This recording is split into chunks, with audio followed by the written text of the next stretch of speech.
Wow, we are moments away. Yeah, from another installment of Julien'S Comedy.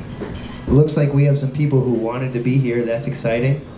You knew that this was going to be a comedy show, or is this surprising you? You knew. Fantastic. That is step one. Have people here that know it's a comedy show, because sometimes we have people that are here for dinner and then a comedy show starts and they're like, holy shit, I'm not going to be able to talk to the person next to me for the next 2 hours. And that's what we would like. We would like you to quiet down. If you have anything to say it to the bartender staff, who are great people, but say it quietly in dull whisper. If you find yourself getting extremely intoxicated and that makes you loud, hopefully your friend will tell you to shut the fuck up before I do. Yes. Once again, folks, we have made it to a Julien'S Comedy. The only thing that's stopping us from really launching this rocket is the lights. And eventually, the lovely Alexa will get the lights down, or maybe it'll be her wonderful husband, Dara, but someone will turn down the lights. They don't show me where the lights are, they just keep me in the back. Because I am deformed. I know it was hard to see, but I jacked off too much. My parents said the worst thing that could happen was I would go blind. They lied. Yeah, no, I'm kidding. It was a Halloween costume went wrong. I really wanted to be the butler from Scary Movie. Haha. I see we're loving it. All right. I'm a recent amputee. I wasn't born this way, and since it's happened, it's been kind of hard to find the right job. And I get worried because if I overwork my good hand and I lose the use of these 2 fingers, then I become the worst Wolverine ever. I am not buff, my claws cannot do shit, and I'm clearly not regenerating my health. Yeah, it's not growing back. Which is weird because I wanted to get disability for it, but they said that I don't qualify for long-term disability because I don't have amputations on both hands. So if anybody after the show would like to meet me out back and cut off the tip of my pinky, please let me know. And then I wanted to get short-term disability, but for short-term disability, they have to come to my house once a year and check to make sure I'm still amputated. And because I'm not Wolverine, they have not grown back. So, it's been a very, very interesting process, but I have started to formulate kind of a special here for everything that is my hand and what has happened with it. And I started off by these silly jokes about my hand, because if I came up here with some Dave Chappelle, Shane Gillis type shit, at some point during the setup, each and every one of you would notice my hand. And right as I'm hitting the punchline of that great joke, in your head you're gonna go, whoa, what the fuck is wrong with this dude's hand? And you're totally gonna miss the punchline. So I like to come out right away and go, this shit's weird, don't let it distract you. And I call it the hand I was dealt. Roll credits. Welcome to the HBO special. Now, last week I went with the start of the special, which is what happened to me. But if you weren't here last week, I don't give a shit. I'm just gonna jump into what the fuck's been going on. And because I did the Wolverine joke about work and overusing my hands, I'm gonna tell you all the weird shit that has happened to me in the workplace since becoming an amputee at the age of 34. So, the first job that I got out of it was I was a full-service gas station attendant right over there at the corner. We would pump people's gas, okay? And ever so often, and I love the ladies, okay? I love the ladies, I'm a married man, I love the ladies, but it was always a woman who did this, it was never a man. They would want me to check under their hood. That's not a sexual innuendo. They would want me to look under their hood at their car. Would you really trust a mechanic with half a hand? Because you're driving down the road 2 days later and your brakes go out and your husband's like, what the fuck happened to the car when you went to get gas the other day? And she's like, I don't know. I let the guy with half a hand grab a wrench and get after it. Seems like a dumb idea to me. I wouldn't trust me around car parts. And you gotta think, if I was a good mechanic and then this happened, I'm probably not that good of a mechanic. I'd probably fuck something up. So a little common sense was what I learned a lot at the gas station. And my boss at the gas station, when I first got there at 34 years old, was this 22-year-old gentleman right here. Come on in, Mike. Break up the beginning of my set, not a big deal at all. He lives literally 2 minutes away and he's somehow late. Fantastic job, Mike. All right, I thought you were gonna go in the back, but now you stayed up here making me call attention to you even worse. That was dumb. I shouldn't have stopped my own momentum. Learn from me. All right, back to it. So one thing I learned about being a gas station attendant is old people kinda gotta go. Have you guys met old people yet? None of them are here right now because the ones I'm talking to can't go out past dark because they shouldn't be driving. And I know this from working at a gas station. An old person one time drove around the gas island because her car was on the wrong side. Her gas door was not adjacent from the pump. And she could not figure out that she had to back up and come in the other way. She drove around the pump 8 times before saying, nope, I'm just gonna abandon this mission. Why are we letting these people still drive? When you hit a certain age, if you can't drive, you don't know what the fuck is going on, or you're just generally grumpy. That's the most annoying part about old people. They're just mean and cranky. It's not my fault you're still alive and you miss black and white TV. You know what I mean? Like, it's not my fault you can't figure out your phone, you don't understand the internet. None of this is my fault. I want you to die, because when you die, you leave whatever money you're hoarding to buy stuff off of the As Seen on TV channel. You'll give me that money.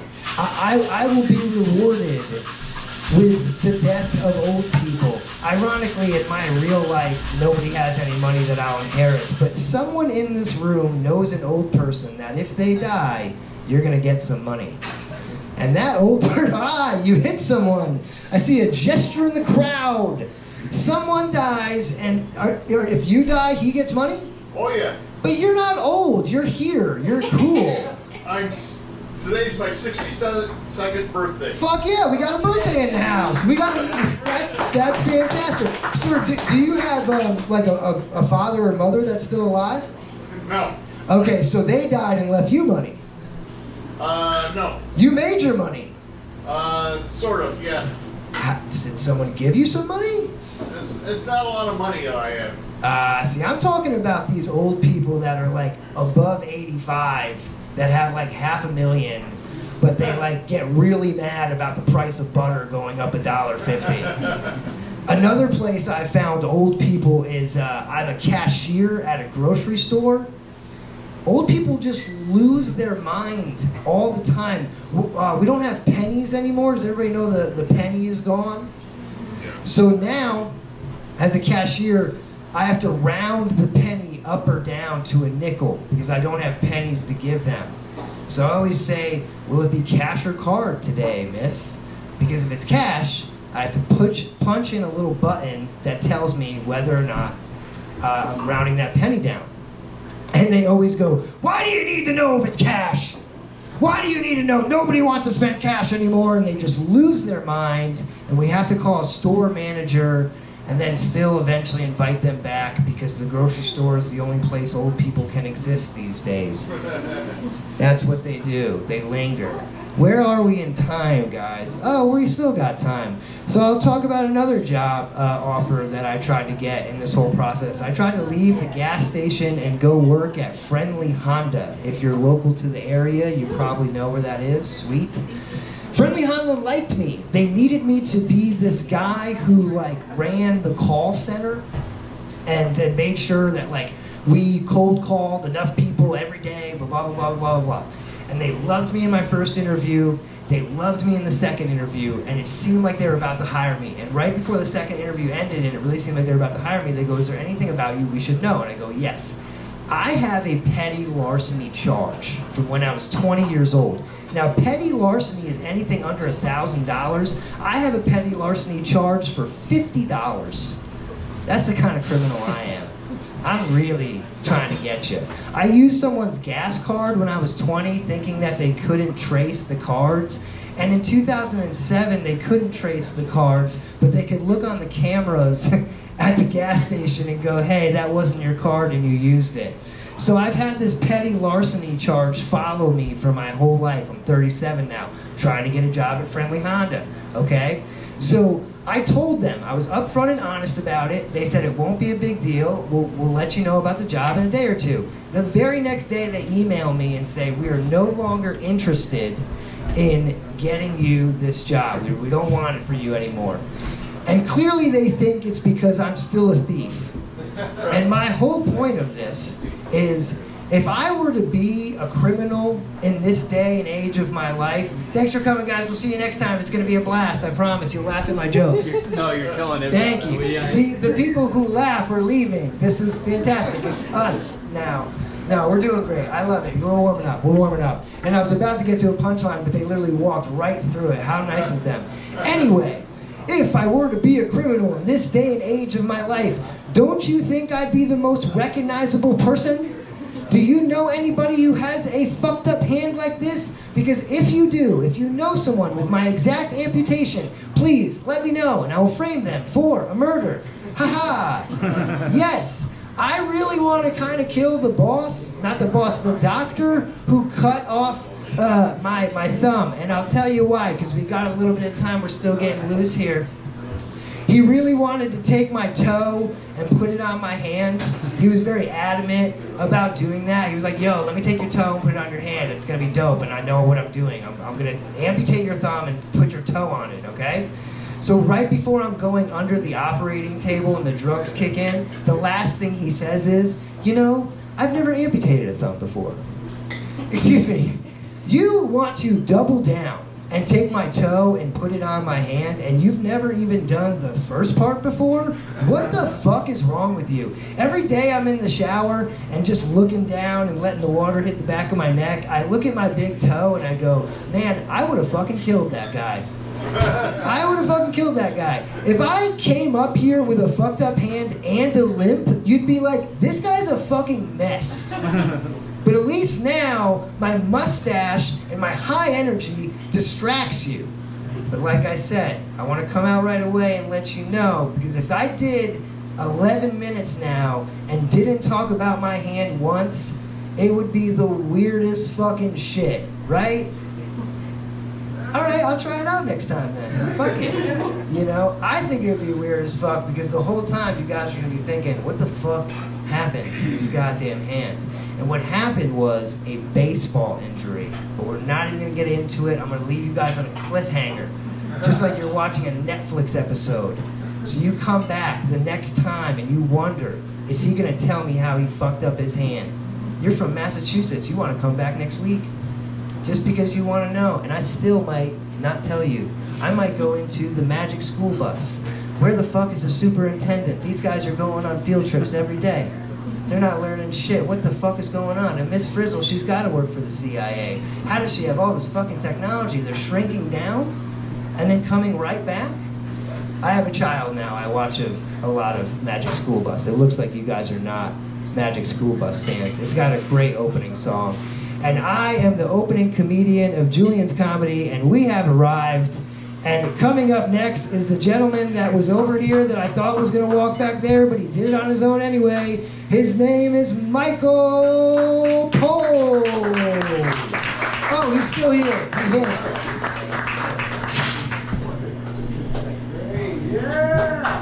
Out of the shadows and into the light. Wow. It's great to be here at Julien'S Comedy tonight. Sorry I'm a little bit late, but as usual, I took my time writing my jokes, and I tried to make them very, very funny and quite complex. So, As always, I need the aid of my special note cards.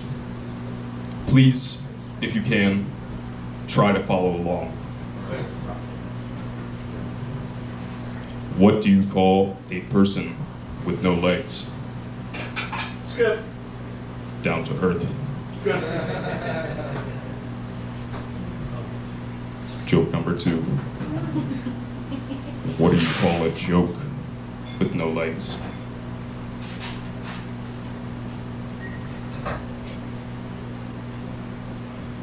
Joke number 3. What do you call Siamese twins under China's one-child policy? A 2-for-1 deal.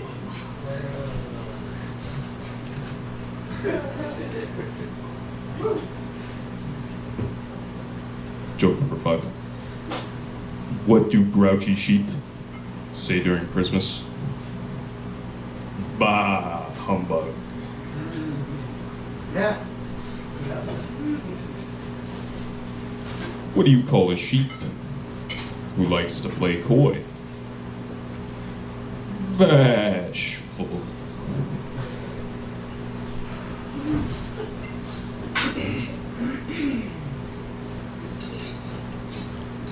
Which U.S. president has authorized over 26,000 bombs to be dropped on the heads of unsuspecting Middle Eastern people in a single year? Barack Obama. Hope and chains, more like drones and planes. Get it? That's how they delivered all those bombs. Next joke. What kind of fish earns their meals by performing elective surgeries? A plastic sturgeon.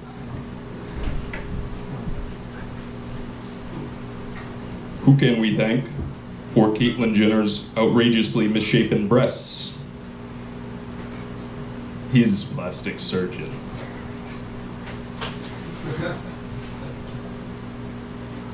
Okay, you know, it's getting a little quiet, but keep going.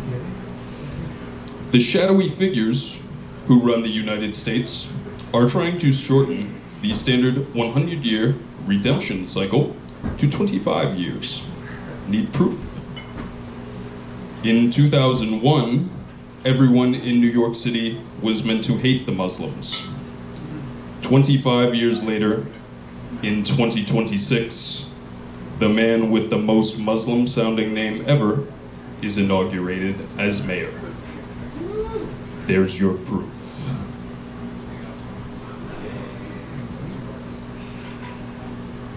How many people from Rio de Janeiro does it take to screw in a light bulb? 1 Brazilian.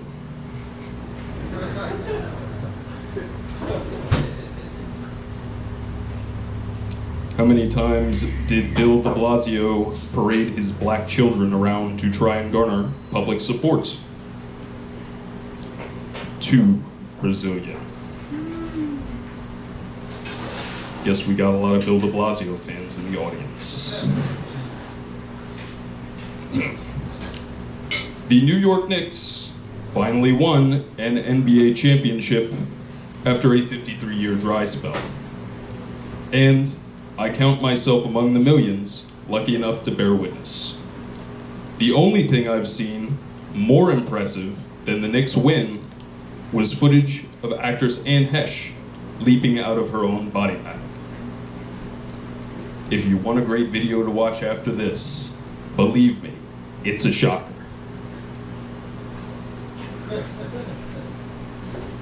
That one was just kind of serious. Like, if you go on the internet and look up Anne Hesh pops out of the body bag, it's like one of the craziest videos. Anyway, final joke of the note card stack. Prepare. Rumor has it a fake alien invasion is in the works. You know what the most unbelievable part is? We get to see a fake alien invasion before we get to see Woody Allen arrested for marrying his adopted Korean daughter. Thank you, everybody, for sitting through that. Yes. Michael Pohl's always with the deep political comedy.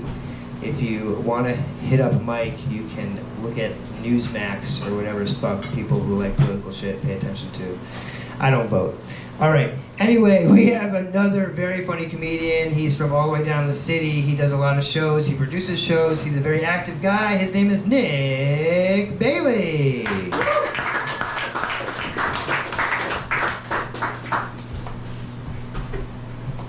I brought my camera here. I'm not recording this shit now. Oh, this is bad, isn't it? There we go. My two best friends in the whole wide world that didn't leave yet. You could leave in the next 2 minutes if you want to. This camera's been obstructing your view the whole time, right? I'm staying for the whole thing. Well, fuck yeah. Hey, give for this guy staying up the entire night with us, guys. He's gonna make it home before midnight, or not. Or not. This is weird. This is like one of those weird town hall meetings, and like this is the entire town, right? Population of 13 people. You're all about to argue if there's a data center being built across the street from here, right? This is fun. This is gonna be fun. Guys, my name is Nick Bailey. I'm an Irish Italian. I'm so Italian, I've been told I can't eat pussy unless my mom cooks it for me. But I'm so Irish, I choose to starve to death instead. Yeah. Okay, 3 people read their history books in here. There was an Irish potato famine, all of you moved to Brooklyn, and now you're here with me tonight. This is fun. This is fun. This is my dream, everybody. I could be fucking my girlfriend right now, but I said no. I gotta perform for 3 of my best friends from community college sitting in the front row tonight. This is great. Oh, he's gonna throw my camera in the fucking trash. I can't wait. You owe me $600, Corey. Oh, you guys are late and you're not missing shit at all. This is fun though. Where are you guys coming from? The diner. The diner? Hell yeah, my favorite. What diner? Millbrook Diner? Hell yeah. You're all from here too? Scattered around. You can go home now, man. You're as enthusiastic as I thought you would be. Let me see. Fucking, this guy's frame mogging me. I gotta get the fuck out of here. Jesus. You gotta show him your shit. Your shirt? Show him. He's gonna show me his shit? No, look at the Like shirt. his fecal mat? Like, what's it say? Oh, my shirt. I flexed and the sleeves fell off. You cut them off, you fucking asshole. I saw you at AC Moore the other day before a fucking Blackstone bought them out. I don't know, something topical. How old are you, bro? 34. 34? Hell yeah. Tell me this. I'm at a weird cross point in my life. Are you at this weird cross point in your life where I'm going to be 30 next month, and a lot of older people are saying this? Like, you're in your 30s, you're so young. Yeah. You have so much life ahead of you. Yeah. But everybody that's in their 20s still like, you're going to be 30 soon? You're in your 30s? Yeah. Dude, you're so old. Yeah. That means kill yourself, right? In either direction. Yeah. Yeah, Sure. it's not fun. It's not fun. I wasted a lot of my life playing video games. You guys video game crowd at all? Video game crowd? Favorite video game growing up, bro? Growing up, I'm a Pokemon. Pokemon? Fuck yeah. Let me give you some virginity out of this left pocket right here, bro. I need it after the show, please. God, hang on to it. No, I'm not being a dick. I'll share you my favorite video game I'm playing right now. It's called ZipRecruiter.com. Anybody familiar with it? Trying to find a better job right now. It's tough being a comic. I make $100,000 as a comic. $100,000 every 4 years of my life, guys. Oh, he's poor. That's fine. No, I'm doing this new thing for money right now. I'm doing background acting. There's a lot of filming going on in the Hudson Valley. I have to go down to New York City all the time, though. It's tough to get booked for a lot of these roles because you're playing a lottery. You have to click on everything to try to get some money out of it. I got a call from Central Casting New York recently. They go, Nick, would you like to participate in a nightclub scene? This was like just past June. I'm like, okay, it's overnight. Gonna pay probably extra dues, right? Like, that's right. I'm like, okay, cool. Nightclub scene, what's it like? They go, well, this is an NU LGBTQ plus BDSM club. I'm like, happy pride? I'm gay and dyslexic now, sweets. What's the role? They go, you're gonna be a stand-in. You're gonna be semi-nude though, because Semi-nudity, you get paid more for these type of scenes. So you have to be shirtless around a bunch of gay guys in this scene. And this scene will approximately pay $20 extra. Like, you made this sound really weird, dude, okay? I'm gonna do this for $15 extra, okay? Homophobic crowd, fuck. Here we go. You homophobic, bro? Anybody homophobic here? Stay silent if you're homophobic. Yay! Okay. I'm sexually aroused now. I'll see you in that club. No, it's weird doing all this background stuff because, like, you never know where you're gonna get casted for it like that. I had to sign Netflix NDAs recently. That was interesting. I've like signed all these papers and you have all these reps coming up to you and they want to be oddly specific with you. They're like, hey, do not talk about this on social media. Do not talk about this with friends or family. Do not talk about this with large groups of people. Like, what the fuck did I say? There's 13 of you guys here tonight plus 6. Here we go. What's he ordering? I think this order right here is more interesting than what I'm doing right now, right? I'll take some Oxycontin, sir. I will need some after I get off this fucking stage right now. Get up for your waiter one more time, everybody. He's doing great. Better applause break than I will get at the end of the set, but...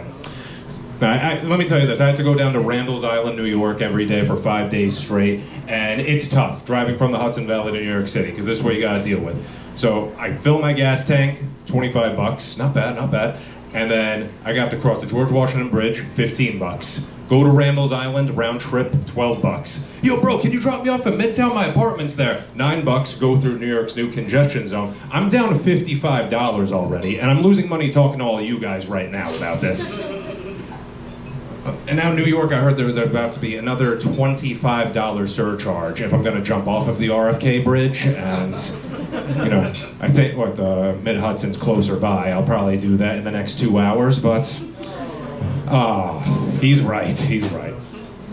But I had to go to Randall's Island every day for 5 days straight. I got casted as a parent. And I don't have kids, so I had to watch 200 other kids over 5 days. I'm like, I go up to a PA, I'm like, hey, what's this for? Is this like a Nike commercial? Adidas commercial? Like, no. Well, what are they playing soccer for? Is it a World Cup commercial? No. It's like a bunch of kids on an island. Is Randall's Island Epstein's Island? And then he walked away from me and, okay, I know what the movie's about now, sweet. It's a weird lifestyle. Like, I got to live my Hollywood dream recently. I got to go out to California, do a bunch of shows out there. And I had a very weird experience. My first time on the Hollywood Boulevard, and my Uber driver goes, hey, your first time here? I go, yeah. He goes, the first star you see on that sidewalk is who you're gonna be. Rolls up his window, drives away. I'm like, okay, the first star I see is who I'm gonna be. And I saw the first star said, Sean Diddy Combs on it. Yeah. I'm like, yep, exactly who I want it to be as soon as I get off of that fucking island, right? And if you've never been on the Hollywood Boulevard, you gotta like run up the street to find a celebrity, you know? Because there's a lot of old-timer stars and a lot of blank stars that haven't been filled in. So I'm running up the street, and this one said, Bill Cosby. And no, not I wanna be. And then you go over here, and it says, Harvey Weinstein? No. That couple is wondering why I called him Harvey Weinstein. And then you go back to where you started, and you're like, there's gotta be some, oh, here's one, Kevin Spacey. And you're like, God damn it, what did I do? Why are all these my stars? And then I slipped on the Diddy star, because someone poured oil all over that little thing. And then, yeah. Woke up in the Church of Scientology, and now I'm here, performing for you all. Let me give you some pop culture here. My favorite P. Diddy lore that I learned from the past year is that he's in the same prison right now with Luigi Mangione, Sam Bankman-Fried, Tekashi 6ix9ine, and a Hudson Valley favorite, actually, Venezuelan President Nicolas Maduro. You guys remember, it was only this year we kidnapped him from Venezuela and brought him here? We brought him to a safe haven. It's called Newburgh, right? You think he was flying around in the airplane? He was like, am I still in Venezuela? What the hell is this place? Thank you so much. Are you taking me to that prison? No, that's Fishkill Correctional Facility. You're going down south, buddy. Yeah. Oh, my best friends are leaving. Thank fucking Christ. No, we got more coming. More coming? Oh, great. I like coming. Not really. Corey, how much time am I doing up here? You're just about done. I'm fucking leaving this place now. You guys were great. Give it up for your host one more time, everybody. You're late. Yes. Thank you, everybody, for being a good sport. I have to run around a one streetlight town and try to drum people to this place. but I banged the drum and somehow they heard it. Wow, fantastic stuff. We are making moves here on our 16th show of Julien's Comedy. We have another funny comedian coming all the way from New York City. His name is Danny Mendez.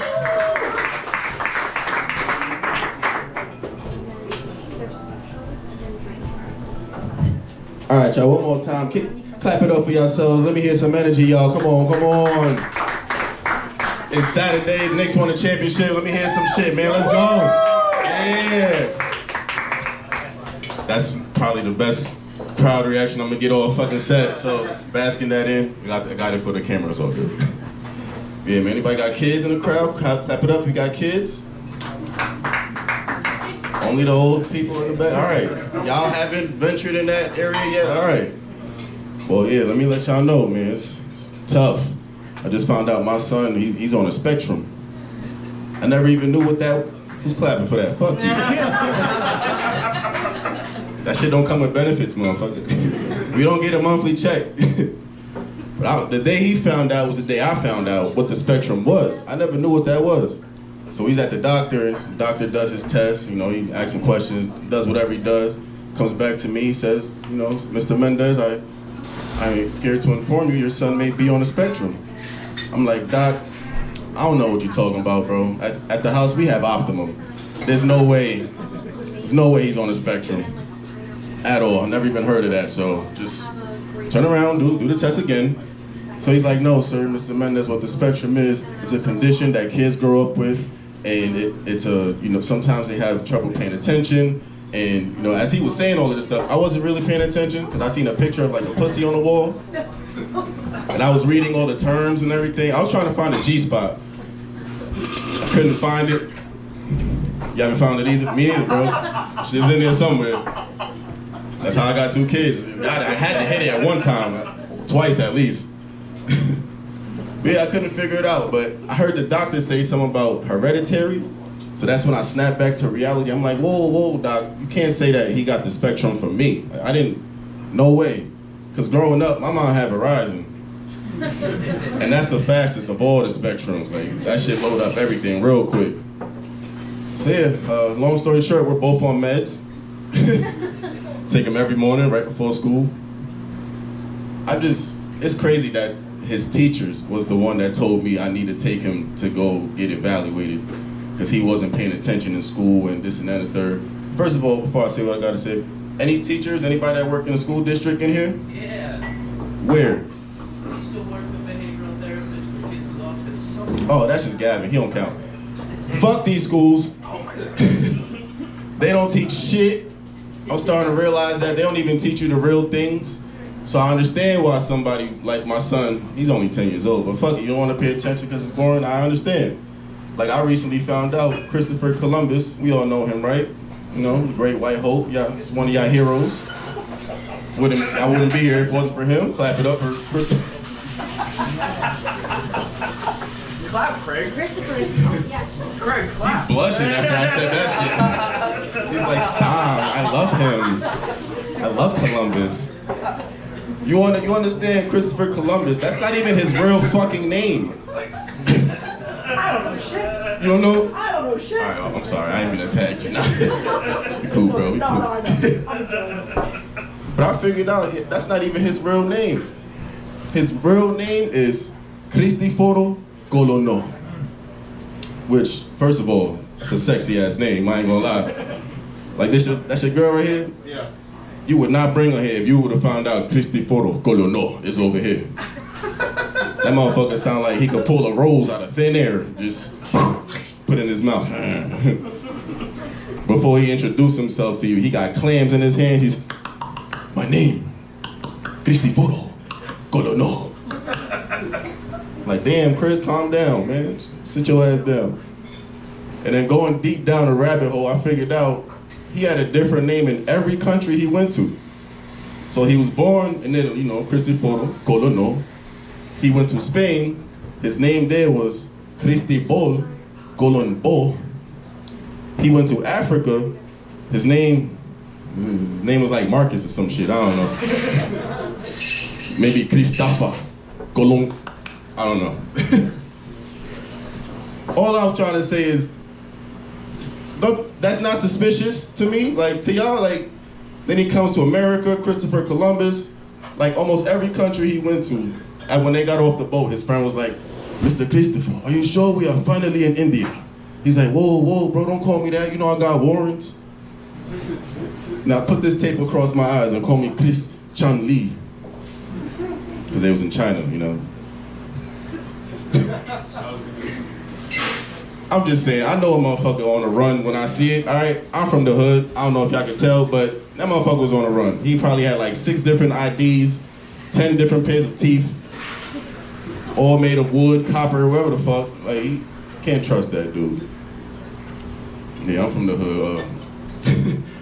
I haven't been there in a long time. I've been there like 2 times in the last 5 years. And it's funny when you go back and you see certain people starting non-profit organizations.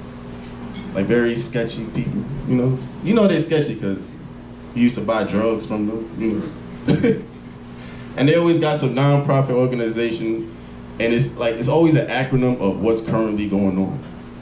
Like 5 years, like probably like 6 years ago, I went back to Poughkeepsie for like the first time in so long. And one of my boys had this organization called Civilians Organized Valiantly in Distress. Like, motherfucker, we don't want COVID in our neighborhood anymore. Get that shit out of here, bro. A few months ago, you know, I live in Beacon, one of my homeboys out there, he got some shit called Individuals Creating Equity. No, we don't want ICE over there either. Well, regardless of how y'all feel about ICE or not, whatever, y'all gotta, at least in my opinion, don't y'all agree they kind of playing grown-up Pokemon in a way? They just out here catching everybody, you know?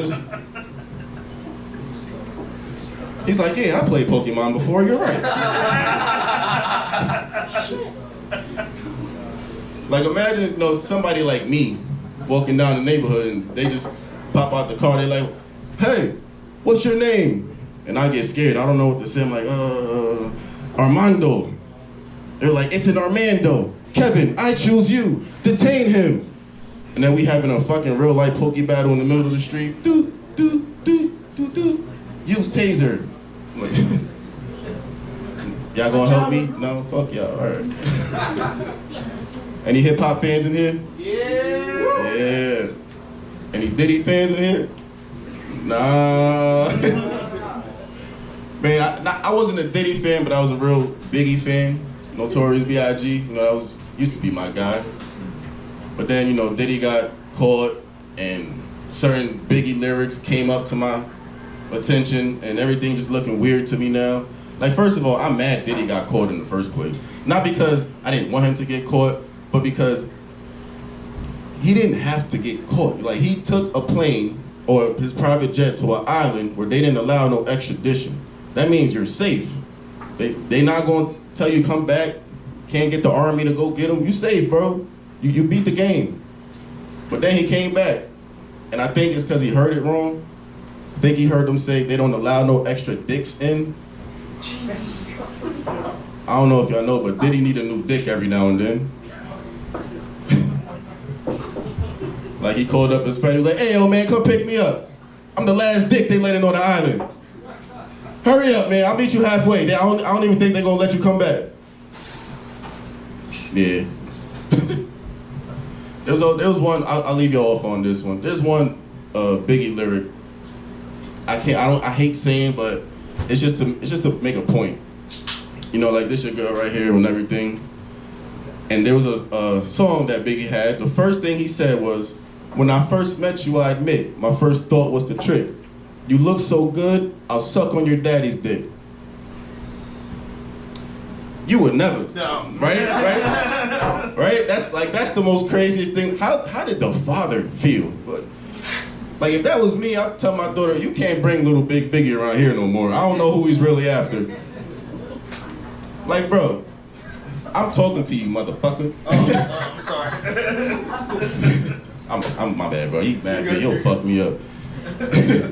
But imagine imagine when you first met your girl right here. Imagine if his pickup line was, damn, baby, your butt looks so good, I'll put it in your daddy's ass. Like, that's a Biggie bar right there. Y'all would not be together today if that happened, right? Unless he strong-armed you into it. He's strong. You don't take. You look like you don't take no for an answer. I'm sorry. That. All right. Yeah.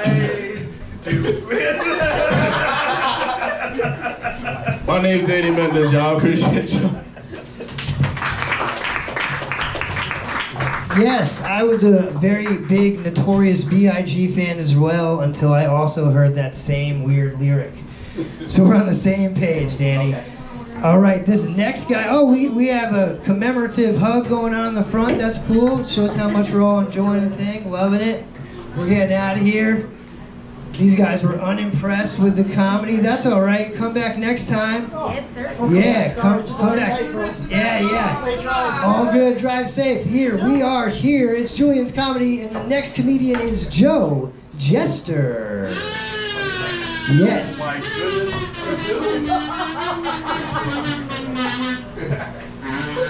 And Joe, this is counting for your minutes, so you are running your own time, brother. America! Oh, yeah. Wow, you guys are naughty. What was that about? America! Oh, yeah. Wow, I just saw this in the back. I had to grab it and take it up. Did you guys have a fun 4th of July? Yeah. That sounded like you had a shitty one. You had a good one? Did you have a good 4th of July? Are you having a fun time here at Julien's? Fuck yeah. Fuck yeah. I'm Joe.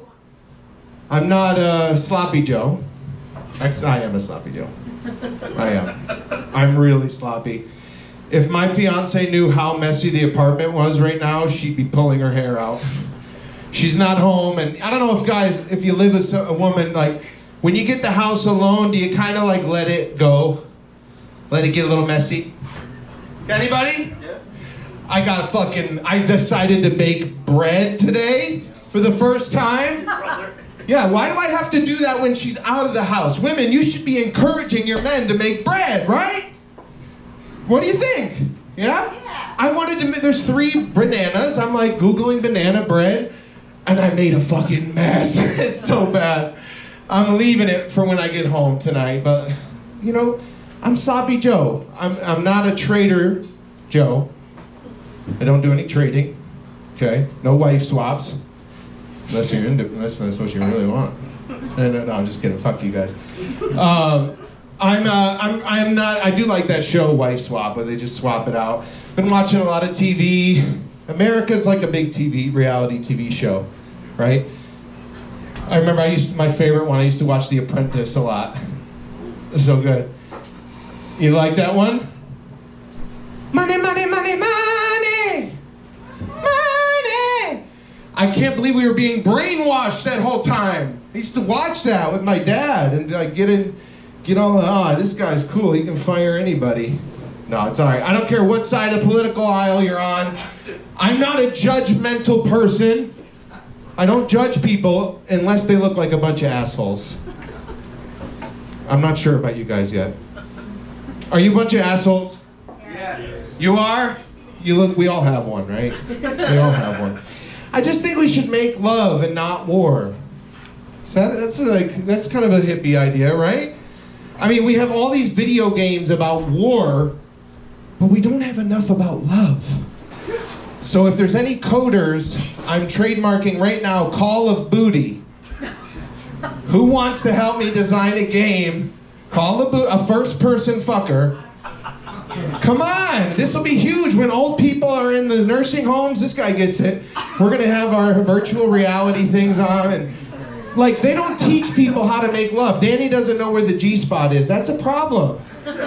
There's plenty of flight simulators. There's not enough fuck simulators. It's okay, guys. You know, you can believe it or not, in a few years we'll all be strapped to our heads like Wally, fucking whoever you want to fuck. And I mean, this is an amazing night. We have everything we want here. We got good food, right? Give it up for Julien's. Come on. We got good beer. We got good comedy. We got a good country. And we got first-person fuckers. Like, Grand Theft Auto's coming out. I know a lot of guys are looking forward to GTA 6. Who's excited for that, right? I'm ready, baby. I hope there's some fucking simulators. There was one game where you could go do prostitution. And so GTA was very pro sex workers. Give it up for sex workers, right? Come on, you guys, you don't believe in that? Isn't that legalized in Millbrook? I hear they pulled someone over for going 26 miles per hour before the show, so that's fucked up. Dude, fun fact, who's the fun hippie that lived in Millbrook? Timothy Leary! You can't give it up for you. What's your name, sir? Not Timothy Leary. Who got it? Dickinson. Dickinson. Listen, what's your job? I'm just curious. Are dick in your ground? Do you shovel graves with your dick? Just like, no, we lost another person. I can do it like this. Well, listen. I just want to say, Timothy Leary, we're going to have a party tonight at Timothy Leary's house. If you want, I will be bringing laced banana bread and having an ayahuasca ceremony at Timothy Leary's house tonight. So I'm a big hippie.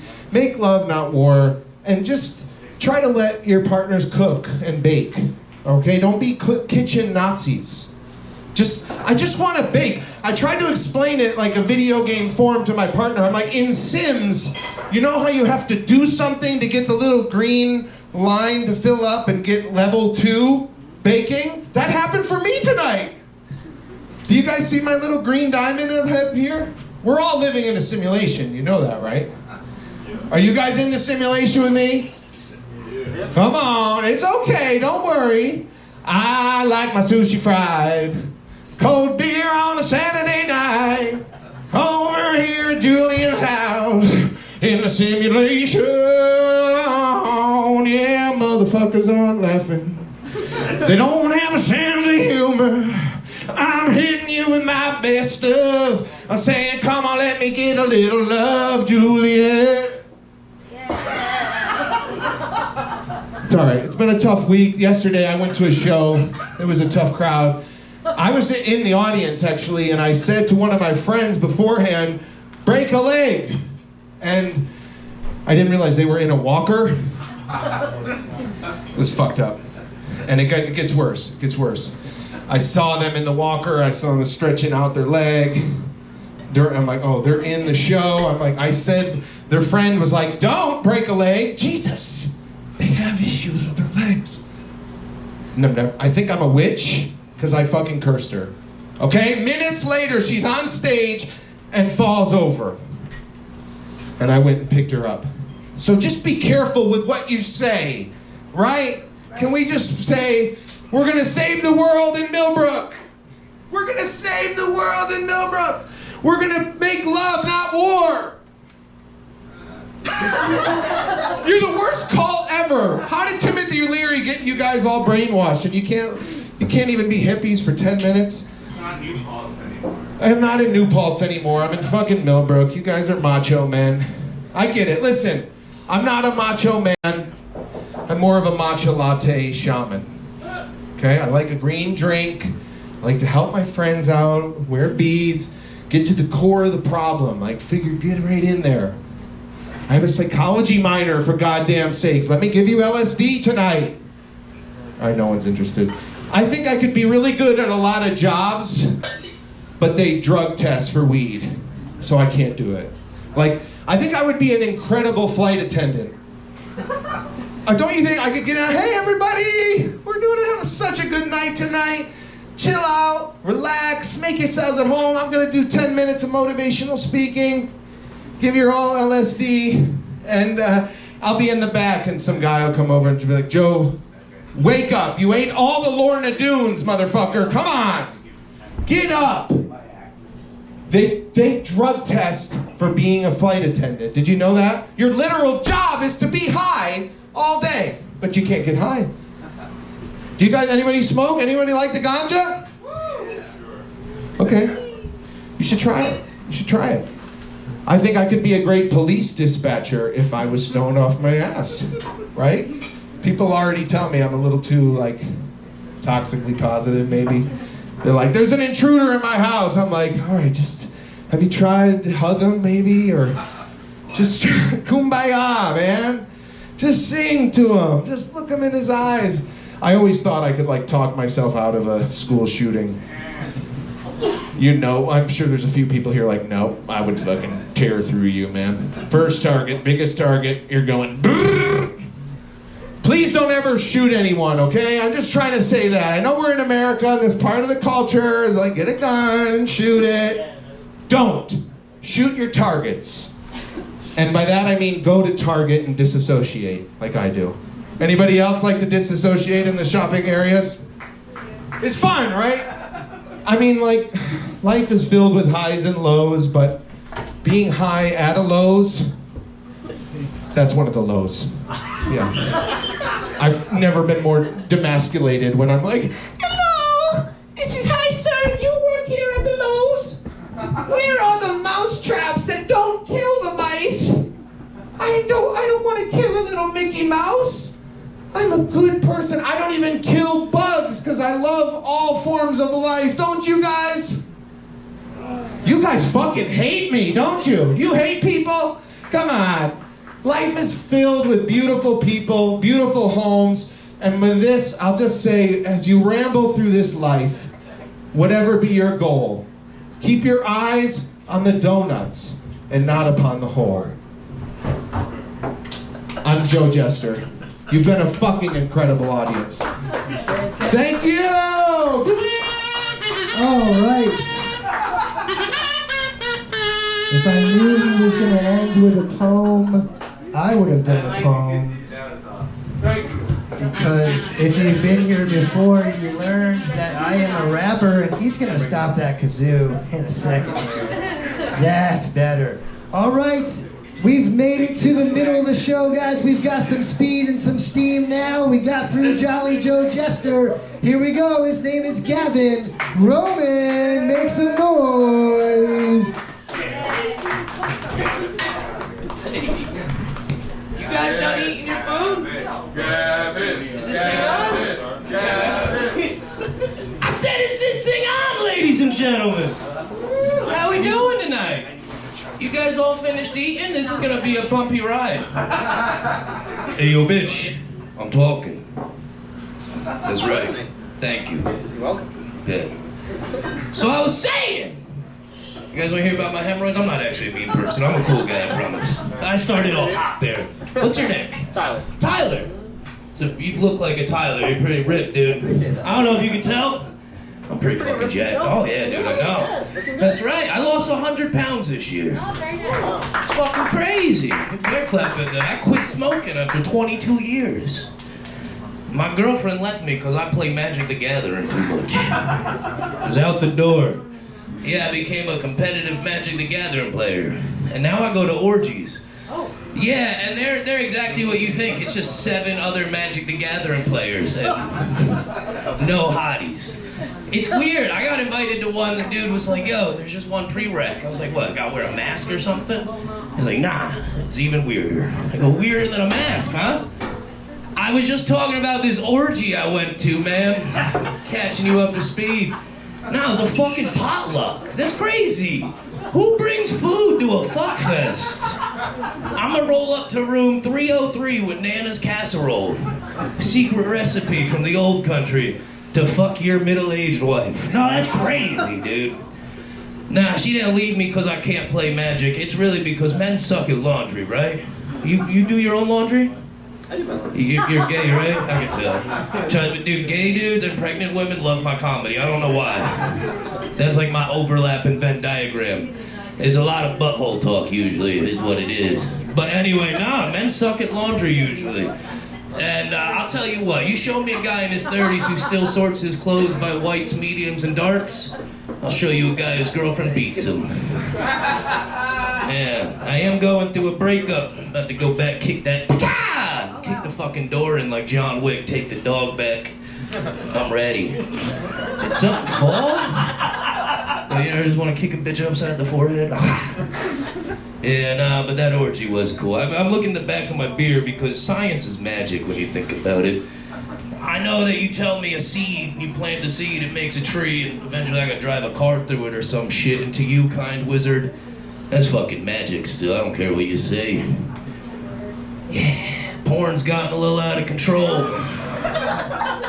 guys gotta put that shit away.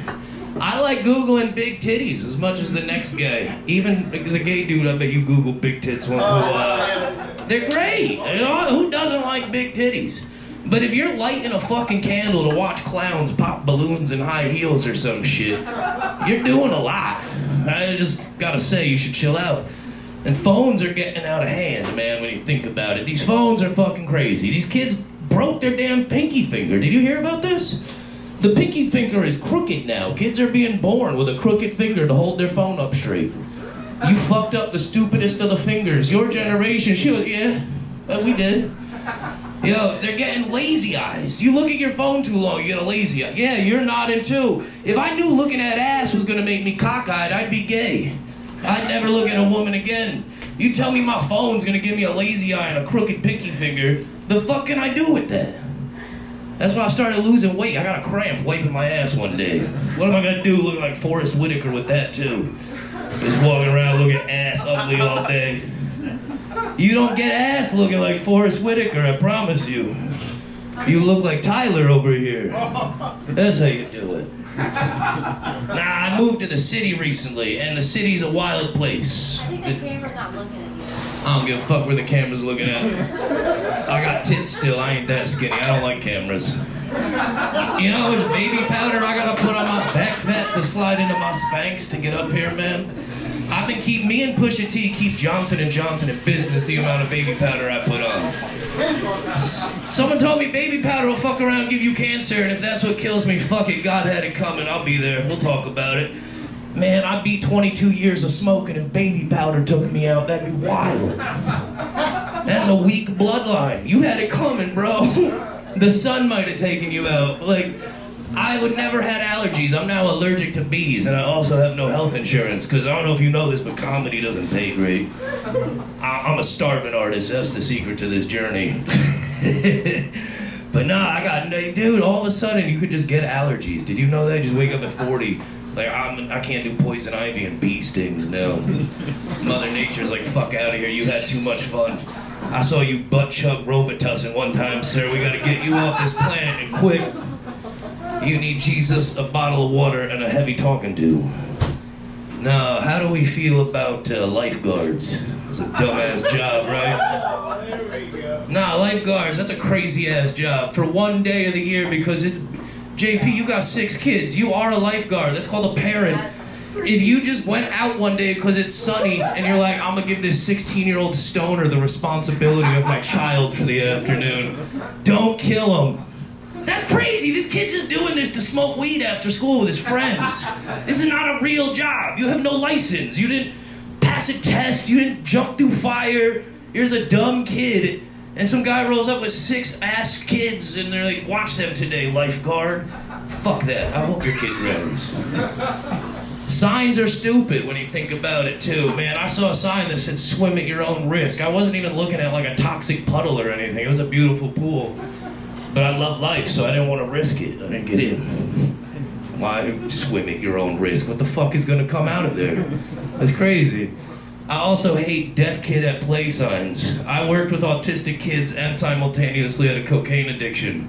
None of them got hit by cars. What are you doing? Again, why are you a parent if your kid is in the road and deaf? Fuck your sign. We have more to talk about, sir. The weirdest of the signs I've ever seen, it was on a McDonald's. It said, please don't lock customers in the McDonald's.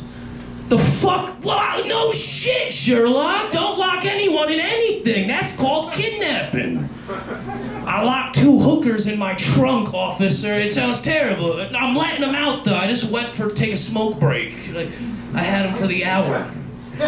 No, I'll work on that one. I had some new material. You guys cool if I try a couple of new bits over here? Yeah. Right? Here. I wrote this one down. Oh, this is a good one. I still have fat tendencies as a skinny guy. It's hard. You can't shake that shit out of the tree overnight. I used to watch my mom just house pints of ice cream. That's like deeply rooted. You're muscular and gay. I'm sure your parents had shitty eating habits. Am I right?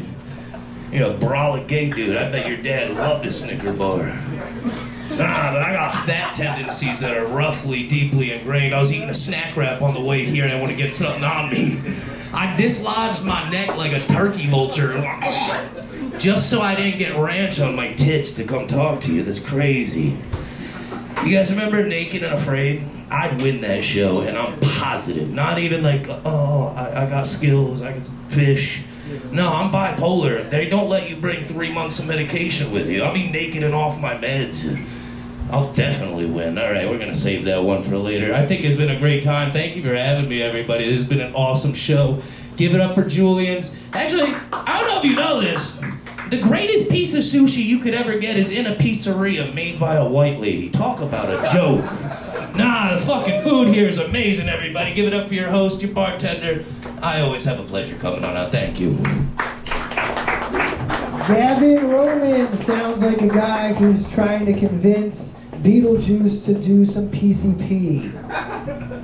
All right, these guys have also had enough. We're dropping like flies here, folks. No, just kidding. We're going to keep it moving with another very funny guy. He hosts shows in New Paltz and over in Woodstock area. He kind of looks like he is a wooded tree. His name is Keith Prince.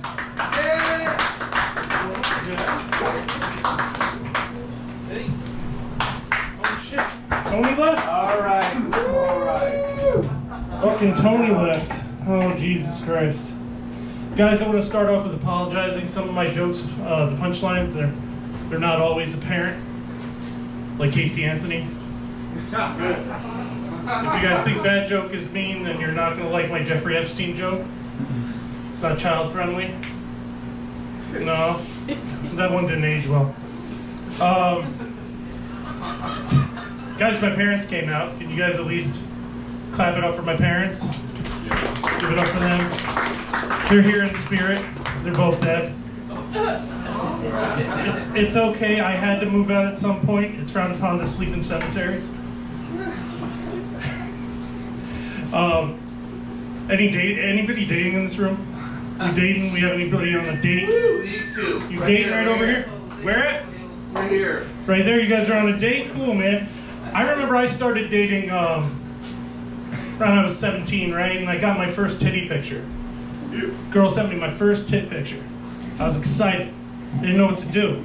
Because I didn't have anything to send back, right? Like, we can admit, ladies, there's ladies in this room, right? Guys don't really have a lot in that marketplace to send back to people, right? We're kind of pigeon-chested. We don't really have a lot to work with. So I had to send back the dreaded dick pic, you know?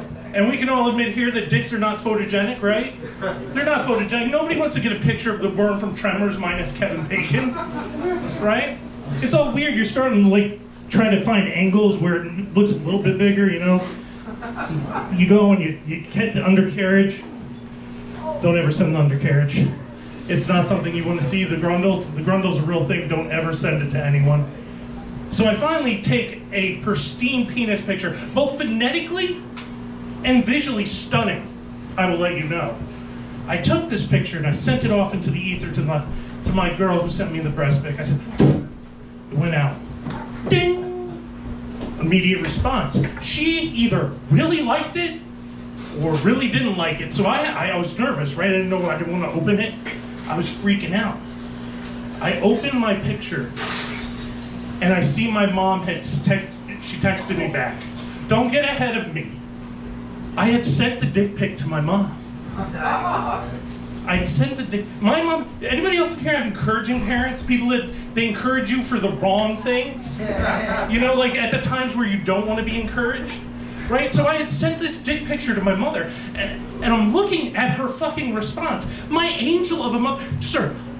My angel of a mother. She's literally 68 years old. I sent her a picture of my flaccid dick.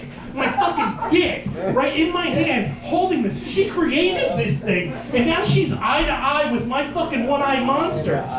So I send it back to her, and I look at this fucking message that she sent me, and she said, "Not your best angle."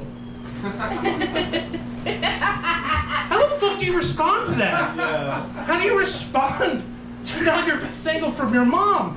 She's not trying to be unencouraging, right? She's actually being honest, not your best angle. So I respond, the only thing I can think of, Thanks. Send it back out. Ding! What the fuck? I opened the phone. Again, my mom has messaged me back. I don't want to open this message. We're now having the conversation about my flaccid dick that I just sent to her, and she wants to have a back and forth with me. Why the fuck would you want to have a back? My sweet mother of an angel. Do you understand this? She's 68 years old at the time. She's dead now, but she was 68 years old at the time.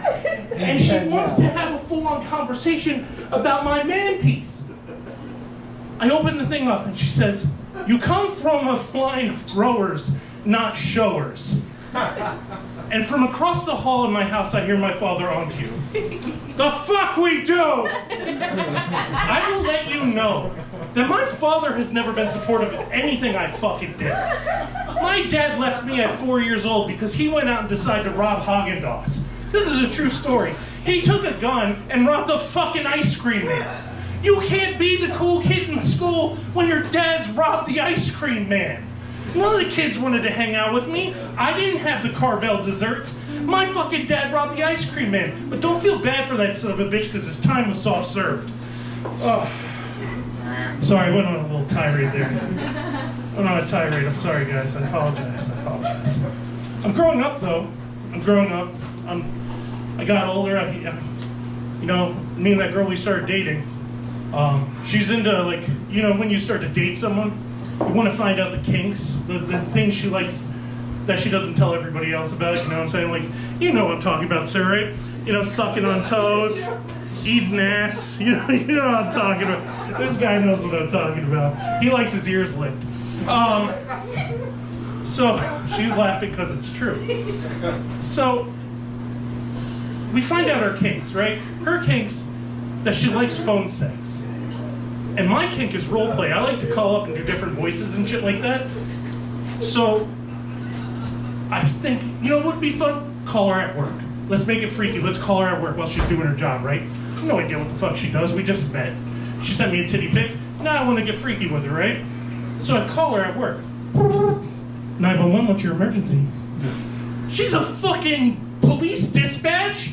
I didn't fucking know this. I'm freaking out. I'm like, I'm in the house, and immediately roleplay comes on, right? There's someone inside here with me. I'm freaking out. I'm in the closet. Ma'am, calm down. I'm in the house. I'm freaking out. Sir, it's okay. We're going to send backup to your house. There's a car coming to your address. I'm like, oh, shit. Oh, shit. And I hung up the phone. Ghosted her. I have no balls, guys. I completely just left her alone. Didn't talk to her for months. Do you know how dangerous it is to live in a town where you can't call the police when you need help? Do you know what it's like for a person when their parents are suffering from a heart attack and you can't call for aid because you decided to call the police and your girlfriend is this fucking... Do you understand? Sir, you get what I'm saying, right? You get... Yeah, he definitely does, right? So I ghost her, and I'm not proud of that. But like I said, I'm growing up. I'm becoming a better adult. And I know that I'm growing up because the other day I was sifting through albums. And for the younger people in the crowd, that's physical Spotify. It's actual album. I'm flipping through the albums. I come to Nevermind by Nirvana. You guys know Nirvana? Clap it up for Nirvana. Come on. Hell yeah. And I got to thinking, man, I was like, fucking Kurt Cobain's been dead for 30 years. 30 years, right? Fuck, man, that blew my mind. And just in case that went over your head, it went through his. Oh, apologies. No Kurt Cobain fans here. Well, fuck it, he killed himself anyway. So, like I said, I was getting older. I got married, had a kid. That's great. But she likes to fucking tell me things, right? Like, I guess that's what wives do, right? They tell you things like, hey, why don't you try taking a 5-minute shower? You know, save the heat. The gas bill's a little high. It's like 5 minutes. What the fuck can you do in 5 minutes? Well, I mean, I could hang myself here on stage. It would only take 3 minutes. But if I start with the right foot, I'll still choke and underperform. No? It's okay, guys. If you ask my wife what I could do in 5 minutes, she'd say nothing impressive. But if you ask my ex-girlfriend, she'd agree with my wife. The fucked up thing about that joke is when I wrote it, I had to look up how long it takes one person to hang themselves. And it's 3 minutes. It's really 3 minutes. What was cute was that Google immediately asked me if I needed help. They were concerned. They were like, do you need assistance or help? I'm like, no, I'm good, no, thank you. It wasn't until I got to the algorithm on my computer on Facebook and they started offering me different types of step stools and chairs, different kinds of ropes. I mean, who kills themselves with a bungee cord? You jump, you're just right back where you started, you know what I'm saying? But I am getting older. I have a mantra now. A mantra is a thing I say when I think about things in life. So, right, if I want to go out with my friends and they're like, hey, let's get another round of beer, I say, why not, right? So that's a good mantra to have, right? Your friends want to go out and watch a movie, you say, Why not? why not, exactly. Your friends want to go outside, smoke a bowl of weed, and you're a little high, but you're not there yet, you say, why not, exactly. So when I came down here, I didn't realize the speed limit was 30 miles an hour. I was doing like 60 and the fucking cop pulled me over. Fucking crazy, right? And he's like, hey, don't you know it's 30 miles an hour? What are you doing 60 for? I turned to him and I said, no, I said, here's my license and registration. No wonder fucking he's patrolling this area. You guys are fucking down here running kids down? That's terrible, man.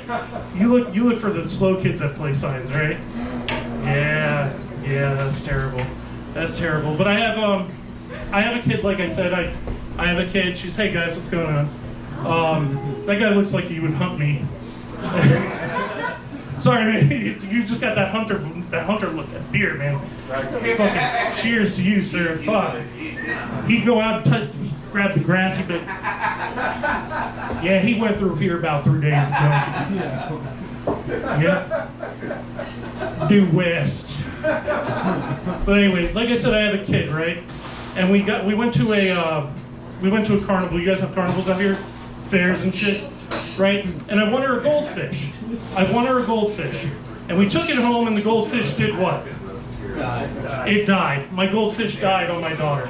So I went back to the carnival, I found the carny, and I said, hey guy, I said, can I get another goldfish?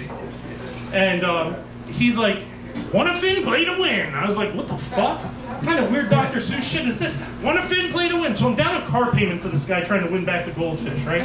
I finally win a goldfish back. This happens 4 fucking times. These fish died 4 times. I finally get this one fish. I go to my wife, who's a veterinarian. I go to my wife, I'm like, hey, look, fish keep dying. She's like, listen to me very carefully. Check the pH level and watch the fish. I'm like, okay, fine, sure. She's a little rough. It's that time of the month. She doesn't like me, not her favorite person. That's fine. I understand it. I'm watching this fish, and I hear the pitter-patter of little feet.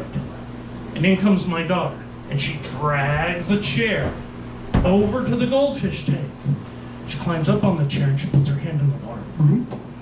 She pulls Goldie number 4 out of the water and proceeds to walk down the hallway to her room. I'm intrigued. I pursuit. I need to find out what the hell's happening to these goldfish, right? I open the door. Just kick me. There's the fish on the fucking pillow of my kid's bed, and she's petting it. Now this fish is making the normal fish response, right? It's like, fucking save me, I can't breathe out of water, right? But I'm looking at the fish like, I'm not having a conversation about life and death with my 6-year-old. That's not happening. Whole reason why I was buying all these fish, right? So, I run back to the room and I wake my wife up. She's like, the fuck do you want? I said, hey, look, kid's killing the fish. She's like, kid's not killing the fish. I said, the fucking kid's killing the fish. She said, go back out, watch the tank, and tell me what's happening. I'm like, okay, what the fuck ever, right? So I walk back out, I sit down, and I start filling out emails. Again, I hear the pitter-patter of little feet. Again, my daughter comes out with the fucking fish. Drops it back in the fish. Look, my daughter Don Corleone this fish. She kissed the fish and dropped it to sleep with the fishes. This is fucking backward shit, right? So I'm freaking out. I'm like, oh my fucking God. So I go and I wake my wife up. She's like, the fuck do you want? I said, the kid's killing the fish. Come look at the fish. So she's fine. She gets up, she walks to the fish, and she's staring at it. And I walk over to her, and we're looking at this dead fish, and I feel a tug at my side. And guys, I have to have the conversation. I have to have the life and death conversation that I've been trying to avoid, that I'm down a car payment for with my child. I look, and there she is, and she's looking up at me, big-eyed, bewildered. She says, I want a cat. What I'm trying to say is I don't understand women at any age. It fucked me up. So I'm like, I don't understand this. I have to just wrap my head around it and we go to sleep. Now, remember, my wife's on that time of the month. I wake up because I can't sleep. My daughter's a serial killer of fish.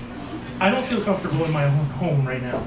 So I get up and I start to walk to the bathroom and I jam my toe on the bedside. It's always a small one, right? And before my brain can think, my mouth reacts. I'm like, fucking bitch! And from behind me, I hear, what'd you call me? I turn. She's fucking gone. My wife isn't on the bed anymore. She's on the fucking ceiling. She's in the corner. It's fucking dark. It's now a game of cat and mouse, and I am not the fucking cat. I'm running all over this house trying to avoid being stabbed to death. I hear the knife drawer open.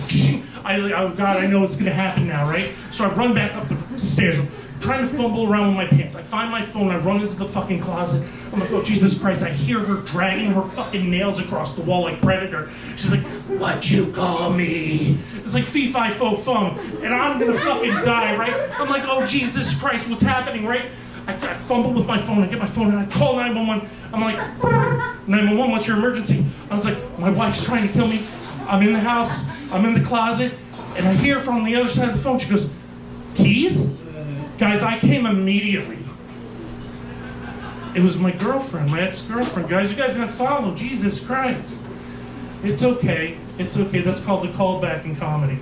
I know you're chewing food, sir. So anyway, 10 years have passed. My daughter's 10 years old. I take her to school. We're holding hands and she pulls her hand away from me. And I look at her and she's like, I'm not your little girl anymore, Daddy. And it fucking broke my heart. Like, do you understand this? This is my child, and she's saying, I'm not your little girl anymore. She doesn't want to be seen with me holding my hand. I get in my car, I drive home. I'm listening to Billy Joel's music, and I'm tearing up, I'm crying real hard. I go in the shower because I don't want my wife to see me fucking humiliate myself, right? You guys ever cried? You, sir, you know you have. You've cried to the point where you're so mad that you want to hurt something, right? I wanted her to feel the pain that she had caused me. So I went out and I killed the family dog. I'm just joking, guys, but we can't find the cat. Thank you, guys. My name is Keith. That's my time. Give it up for Julien's. Give it up for Corey. Give it up for your bartender.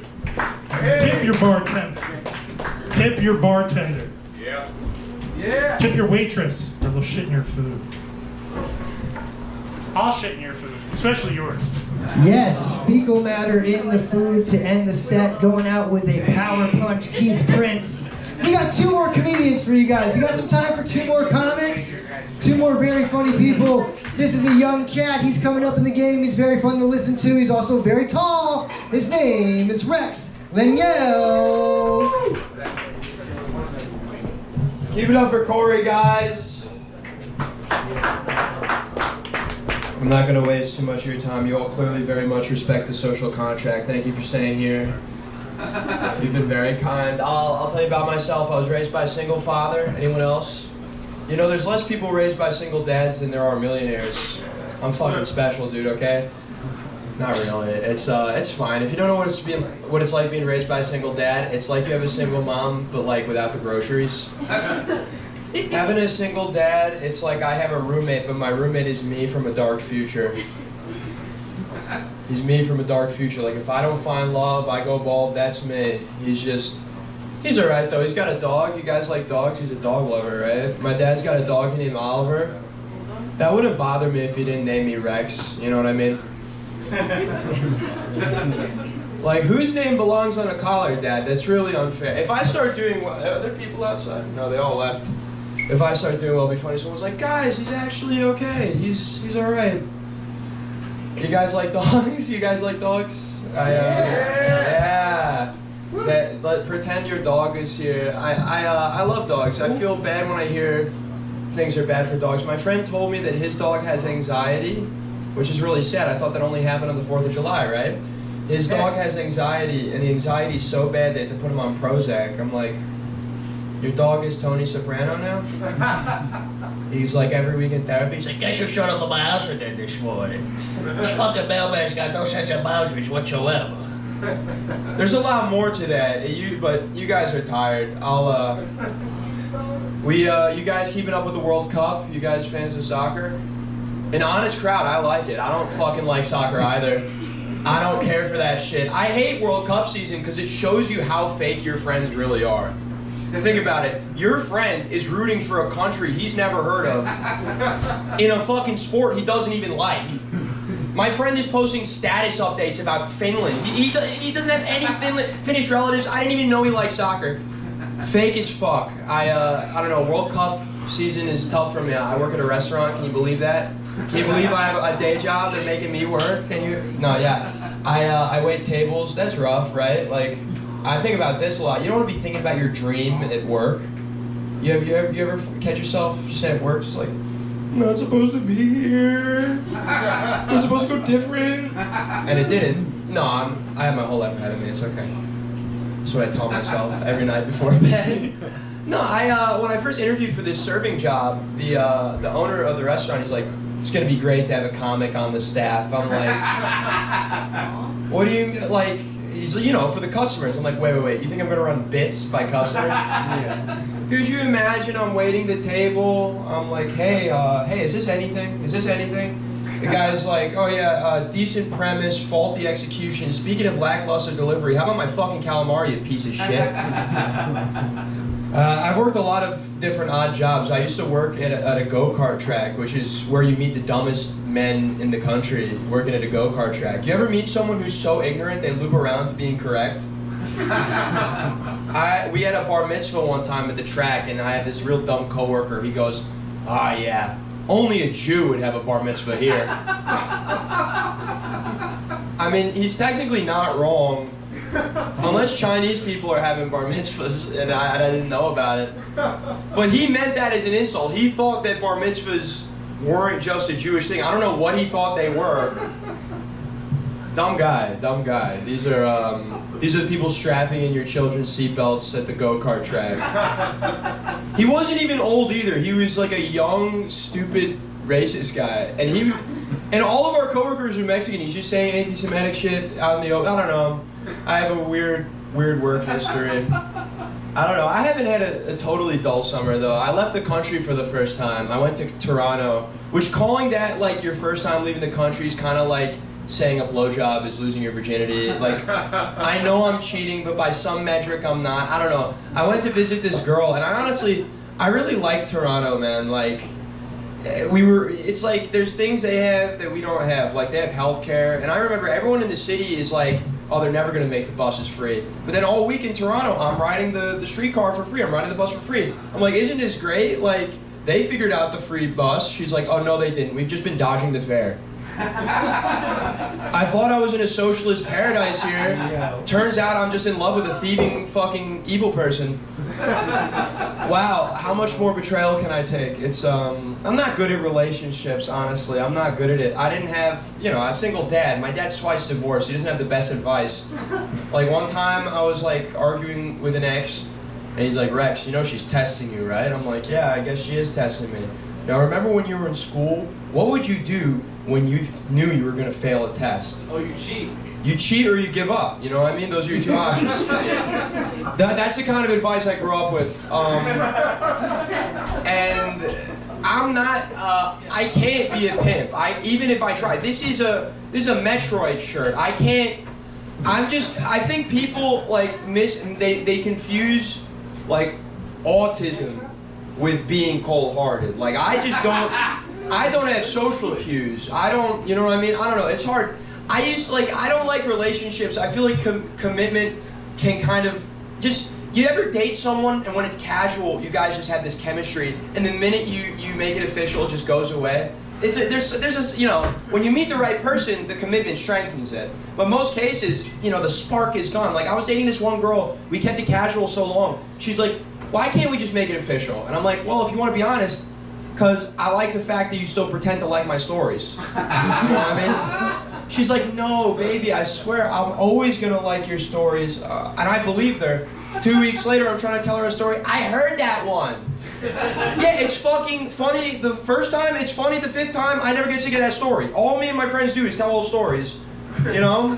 Highest form of conversation. That's a Sopranos reference. But I don't know. I'm a little disillusioned with my generation, I think. I am. Like, you guys hear about this looks maxing thing? Looks maxing? If you don't know what looks maxing is, it's like the boy version of an eating disorder. It's kind of like, you know how like the pink tax, it's like to make guys get an eating disorder, you gotta give it a tough name, like looks maxing. It's just guys not eating and making themselves yak. That's what it is. They're trying to get hollow cheekbones. Looks maxing. I think it's not a good thing, because like, you know, I mean, it's like all the guys are like, a bunch of them, it's like mostly straight dudes. They're trying to turn themselves into like hairless twinks. It's like, how am I supposed to tell who's gay anymore? Why am I hanging out with my homeboys and they're confusing me? I don't know. I had a gay friend actually. Hold your applause. I had a gay friend who was sexually confused. He like gay twink, and he thought he might like pussy. Just like, I like, yeah, no, I was proud of him, but at the same time, I was like, damn, you know how long it took me to find a gay friend who didn't just want to like use me for my body? It's ridiculous. We had such a, man, he must be straight, because he hasn't tried to fuck me yet. That's crazy. No, it's, I think I give him like a week. I give him a week, you know what I mean? Like, he's gonna take a girl out to dinner. He's gonna listen to what she has to say to him, which is a huge turnoff, I've heard. My father told me that. And, you know, then like, he's gonna get the bill, and he's gonna be like, wait, I have to pay for this? What? And then, you know, she's like, well, I mean, you don't have to pay for this, but if you want head, you gotta pay for it. Because she's a fun girl, you know what I mean? She's dating a recently gay guy. She's a fun girl. And they go home, and she gives him head, and he's like, no, you're doing it all wrong. I gotta teach you now. I need a cock. Where's a cock in the house? I gotta teach this girl how to suck a dick. That's, I do though. It's like, I'm a little worried about my gay friend, you know, liking girls now. It's like, I'm thinking about it too much. I'm starting to wonder, like, have I become the gay friend? Like, is that what happened? I don't know. It's a weird, I had a weird life, man. Like I told you guys, I grew up with, you know, a single dad. I had my mom for a while. She was my best friend. Then she passed. Don't feel bad for me. It's been a while. It's been a little too long for me to get. So I've been riding that sympathy for like most of my entire adult life. But no, it's losing a parent is really hard, and the hardest part is like pretending to give a fuck when your friend's grandparents die. You know what I mean? Like, oh, that must be so like my grandma outlived my mom. When she died, everyone's like, yeah, okay, yeah, all right. Like, I obviously feel bad when my friends lose a grandparent, but I'm like, oh no, the person who's been waiting to die your whole life died. That's fucking, what a travesty. Oh my god. My grandma anyway wanted to die. My whole life, I knew from a young age that some people didn't want to live because I had a miserable grandma. That's not a trauma though, it creates character, right? But I mean, no, growing up without a mom, it was horrible, but my dad, he had someone in the house who was like my mother figure, my Uncle Joe. He stepped in. I mean, Uncle Joe lived in the house as far back as I could remember when I was a kid. And he's one of those relatives that's not really a blood relative, you know what I mean? But I didn't know that as a kid. And Uncle Joe is Puerto Rican, so he'd tell me all these stories about his upbringing. He'd speak what little Spanish he knew. And I was stoked. I was stoked on Puerto Rico. I'm like 5 years old one day. I'm like, Dad, when are we going to visit our family in Puerto Rico? My dad's like, what family in Puerto Rico? Whoa, chill, Dad, chill. Uncle Joe's family. And then that's how we explained that some family, you know, sometimes there's stronger connections than blood, right? So I'm like, damn, I'm not Puerto Rican? No, Rex, you're not Puerto Rican. Fuck, I gotta get these hubcaps back. Shit. Oh, fuck. Where am I supposed to listen to music now? In my house? What do I'm gonna buy headphones now? I gotta buy headphones? What the fuck? I don't know. This is a long shot. You guys ever seen Sling Blade? You guys like? Yeah. You guys like? I'll tell you. You guys like the movie Sling? If you haven't seen Sling Blade, the actor Billy Bob Thornton launched his own career with this film. He wrote, starred, and directed the film. Sling Blade is basically Forrest Gump if it was written by a cool guy. Okay. Sling Blade is about a mentally disabled guy, his first day out of the asylum. He went to the asylum as a kid for killing his mom. That's the first thing you learn about him. Then the rest of the movie is about convincing you he's a great guy, you know? And he's funny. He talks like this, you know, I really go. And I love Sling Blade. And when Sling Blade came out, Billy Bob Thornton became a huge star in the 90s. And Angelina Jolie, like, at the peak of her career, actually, like, she went out with Billy Bob. I just find that really funny, just imagining prime Angelina Jolie in a dark movie theater, like, oh, I gotta fuck that retard. Oh, shit. It's a movie about a retarded guy. But, you think she ever made Billy Bob fuck her ass Sling Blade? He's like standing over the edge of the bed.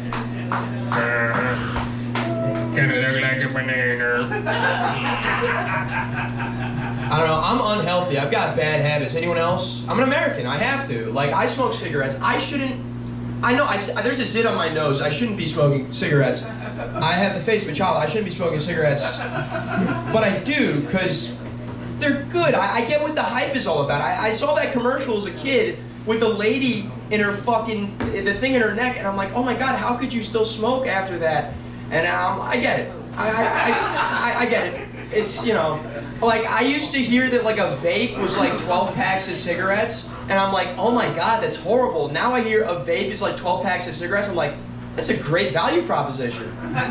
Too bad it's probably not as good. I mean, it's not as good. I've tried vapes, I don't buy them. I like tobacco because I'm an American. You know, I've got bad habits. Like, I love weed. I like weed way too much. I think about weed too much. Like, I fantasize about working at the dispensary. What a sad life I lead. A dispensary, not even drug dealing like a dispensary employee is to drug dealers what Hooters waitresses are to strippers. You know what I mean? Like, your dad is disappointed either way. Just make the full leap. Make the full fucking leap. I don't know. I like smoking weed on my own. I don't even pull up to the sesh anymore. I like to smoke. I need a social lubricant to live with myself. That's horrible. That's not good. The worst is I love fast food. I mean, obviously food at a place like this is much better, right, guys? Keep it going for yourselves. Supporting small businesses. I'm unfortunately a piece of shit. I live on Burger King points some weeks. I don't even like Burger King and I have mad points. I'm fucking disgusting. My friend the other day, he's like, Rex, you gotta stop eating at McDonald's. I'm like, whatever, RFK. He's like, no, Rex. He's like, Rex, I'm serious, you gotta stop eating at McDonald's. They sent a ton of money to Israel. And I'm like, McDonald's? I'm so disappointed. I thought they were a paragon of virtue. Fuck! You mean to tell me that the people that sell cancer like war? What the? How much more betrayal can I take? You know, they said that, like, McDonald's nuggets are made with plaster. They should get a fucking Michelin star, because that plaster tastes delicious, man. Okay, they say cuisine is art. Fast food is chemistry, my friends, alright?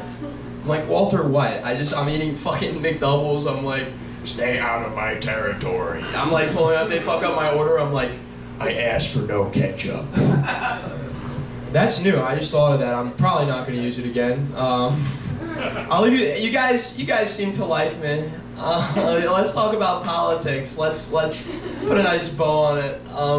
My uncle, he actually was like he was a Trump voter, and I was trying the whole time, like, you know, you shouldn't vote for him again. And he's like, you're right, I'm gonna vote for RFK.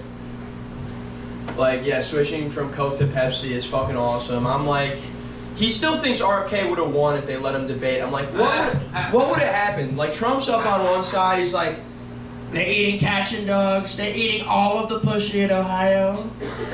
It's so bad. You look around, it's awful what they're doing. It's so bad. And then RFK is just on like a mini podium because they didn't want to spend money on a good one for him. And he's like, cats and dogs are a great source of unprocessed food proteins. You want your kids eating Cool Ranch Doritos? I'd rather mine eat cats and dogs. That's really strenuous on the voice, guys. Come on, fuck you. Come on, man. I think it's hard to do funny Trump stuff because everyone talks about him. I think the funniest thing about Trump is that he's sober. He don't drink, he's just like that. He's just like that. Could you imagine the tweets? drop a beer. Just a drop of beer, and he probably drops that word on Truth Social. That's probably all it would take. I mean, I think Trump should try to get high, though. You know what I mean? Trump should smoke weed. Maybe he'd be a little more liberal, right? You know, he's like, oh, I love hybrids. Oh, fuck. Okay. I'm freaking out. Okay, I'm locked in. So, I was talking to like, oh, fuck. I was talking to my constituents, and, we can't defund the police, but we came to a compromise. I just learned that word, compromise. We're not going to defund the police, but we're going to give every black king a PPA card. I think Trump should also try mushrooms. I think that'd be fun. Yeah, right? He's like at the rally, like, he doesn't know what to do with his body anymore. He's just like, we're seeing the clouds move in formations that, quite frankly, we've never seen before. Who's this guy? I like this guy. He looks like my dad. You have warm paternal energy, my friend. What drug do we think Trump should try next, guys? Someone said fentanyl, fentanyl. He said it, not me. I mean, all right. You guys have been great. Man. What's up? 2028. Good luck, brother. You should run. Good luck, brother. God bless. Gotta love Rex also bringing the politics into it, and I still will not vote. I am staying strong, guys. Just like you've been staying strong, we got one more comedian. He came all the way here from Massachusetts. His name is Jason Marmee. Keep it going, guys. Keep it going. Keep it going for your host, you guys. How you guys doing this evening? Woo! Yeah, that's about all I expected out of you guys.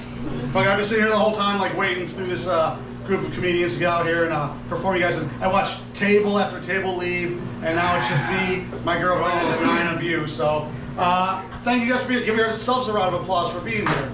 It's fucking awesome. I drove about an hour and 45 minutes to be here today. It's always fun performing someplace I've never been before. It makes me a little nervous though, because right now we're all in that moment where we're judging me based on my face alone, and usually that's not good for me. I realize I suffer from something called resting MAGA face. Yeah, like I look like I'd say something out of pocket, you know, like, boy, I sure am glad Pride Month is over so I can start saying the N-word again.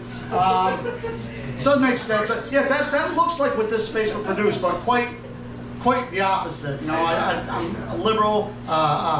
You look very liberal. No, I was just saying that I don't. And that's the juxtaposition. That's a total. Can we get a spotlight on him? If he's going to talk the whole night, I'd like to actually see who I'm talking to. It's the guy with the apron. It's the guy that said Trump 2020. There we go. You look like a total liberal. Right? You're from Massachusetts. You look like Rush Limbaugh. Okay, so we're just saying anything right now. That's awesome. Yeah, that's how. Totally worth the hour 45-minute drive so far. Thank you very much. Can I tell my jokes? Yeah. Maybe? Would that be all right? Am I gonna get twatty like a masshole? Is that what you guys expect out of me? Or is the loud guy in back the one that's wrong right now? Is it me or is it him? I'm not sure. You're doing all right with it? Okay. So what I was saying was, I love Pride events. I've got gay family members, I've got gay friends. I think if you're gonna be an ally, it's important to be vocal and active. So I like doing things. A couple of weeks ago, I was performing at a dog-friendly brewery for a Pride event. Shit you not. Under this one roof, more gays and dogs than the Westminster Dog Show. I was walking, I heard this guy behind me say, "Come along, precious." I turned around, there's just 2 guys holding hands. It was a lot of fun. I like to get out front and tell people that I'm a liberal, like I said, because I kind of feel like I don't look like one. So I just want to get that out front. But I do love to draw swastikas. Oh, Jesus Christ. I'm sorry, that came out. Dude, are you going to talk through every fucking joke? Yeah. I'll just pay my tab and get the fuck out of here. No, seriously, dude, you're saying something during every time I talk. You're a bad audience member. Do you work here? I see the apron and the flower. He's actually the owner. You're the owner. Well, come up here. Let's get him a microphone. Let's talk. Are you Julian? He is fucking Julian. Okay, Julian, want to come up here and have a conversation? Oh, you're Julian. Okay.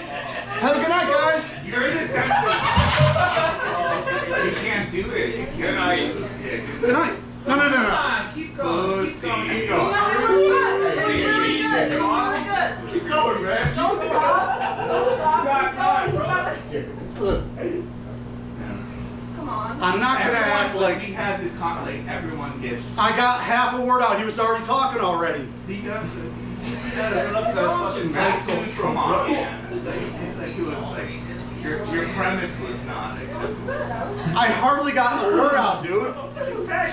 When you said that you look like a extra, But no, I mean, you look like a guy. Wait, I've never like comedy. this is not an interactive performance. I've got material that I want to get out, Julian. Work with it. Yo, Huh? it's a comedy show. Yes, and baby. The whole thing is interactive. This is an interactive show. Yeah. But I haven't even gotten to a fucking punchline I yet. don't get fucked with this. I do. Okay, Julian. Alright, everybody, give him the floor. Crowd work. You got the floor. Alright, crowd work. I didn't come here to do crowd work. Do it. I came here to do my material for free. Let's hear it then. We're here for you, brother. Come on. No, because we've already like set up like a bad energy in this room. It's weird. I mean, I've been here since like 7 o'clock. I had a very nice meal. The food here is excellent. Your staff is excellent. I've sat through some. But this is the part where we all fuck with each other. Oh well, I don't want to be fucked with. Why not? What, you can't take yourself as... It's no. It's not about take it, It's a dude. comedy show, man. Hey, why can't you guys just shut the fuck up? Alright. Thank you. Thank you. Yeah, sometimes Daddy needs to yell. I don't know. I mean, you know, I came out here. I was excited. I had some material to do, and it's not. You can't take it. It's been a non-stop barrage of you talking every time I open my mouth. Shut up!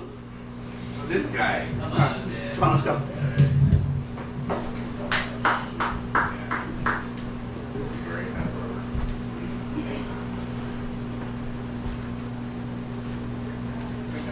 Thanks a lot. Sorry, brother.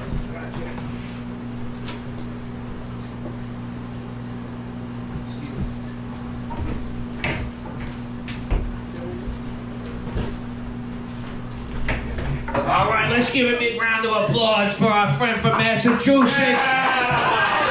Woo! So sorry it didn't work out. I'm sorry. I drove all the way from Jersey and just trying to save the show here. My name's Mad Jad, and I need a hand from Julia. Can you give me a pair of hands from Corey? Oh, sorry, I didn't mean pair of hands. What the fuck just happened? What happened is I'm the improv guys. He got pissed because there was some minimal crowd reenactment, right? Minimal. JP, did you bounce him? It was very serious. It was like he was very like He didn't have enough drinks. He's full of shit. They were mad because I asked them to leave so these people could come sit down, but we have like real customers and wow, that's awesome. That's awesome. That's awesome. It's bullshit. That's awesome. All right, well, I'll finish it. Thank you. Yeah. All right, thank you all. Give one more round for Corey, your host, for putting all this work into this show. Come on. Wow.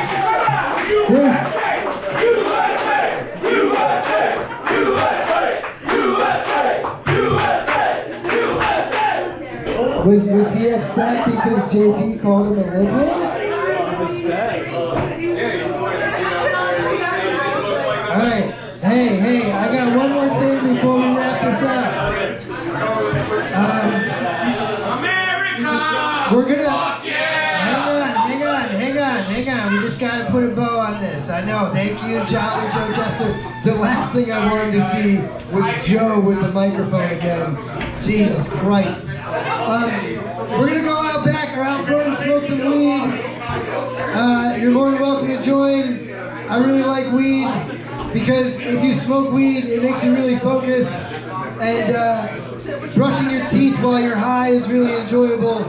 You'll brush your teeth for about 10 minutes. You'll be like, wow, they really need to be cleaned. That is incredible.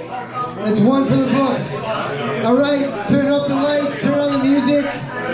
Barbaro couple, Arlington and Rhinebeck, it's Emma and baseball player. Kyle, it does. I had two teammates that were Kyle. That's why we started talking about baseball. Emma and Kyle, guests of the night, the Diner People's runner-up, obviously the birthday boys. We won't tell you about the second one, but there's another birthday lingering in here. Have a great night, guys. Drive safe. Please don't drive drunk. That's crazy that guy did that. Peace out.